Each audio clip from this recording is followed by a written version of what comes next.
I found an old family journal about the Black Plague. I should have kept it sealed, Part 1. I never expected to find anything of significance while clearing out my great-aunt Theodora's house in Yorkshire.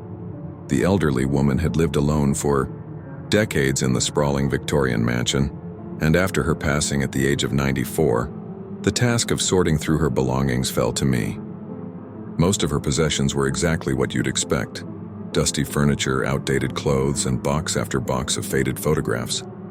But in the attic, buried beneath a stack of moldering blankets, I found something extraordinary. A leather-bound journal, its pages yellow with age. The cover was unmarked save for a single name written in flowing script: Aldrich Blackwood, 1665. My hands trembled as I opened it. Aldrich Blackwood had been a distant ancestor, a physician who lived through the Great Plague of London. I'd heard stories about him growing up, but I never knew any personal accounts had survived.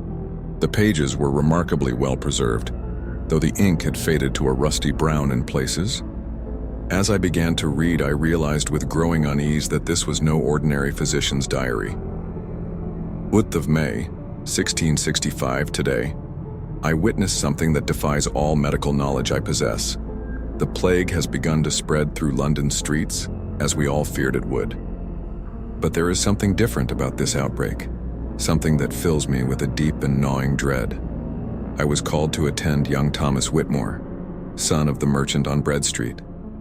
The boy presented with the typical symptoms: fever, chills, and a small swelling in his neck. But when I examined the bubo more closely, I observed movement beneath the skin. Not the usual pulsing of infected tissue, but something deliberate, purposeful. When I lanced the swelling, what emerged was not merely pus and blood.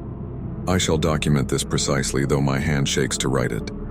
The infected matter seemed to writhe of its own accord, and within it I glimpsed what appeared to be minute, thread-like structures, twisting and coiling like tiny eels. Young Thomas expired within hours.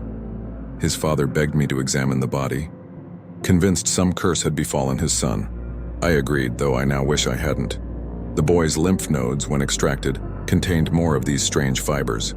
Under my microscope, they appeared almost crystalline, with complex branching patterns unlike anything I've encountered in my studies of the disease. I have preserved several samples. God forgive me, but I must understand what this is. Check my profile for Part 2.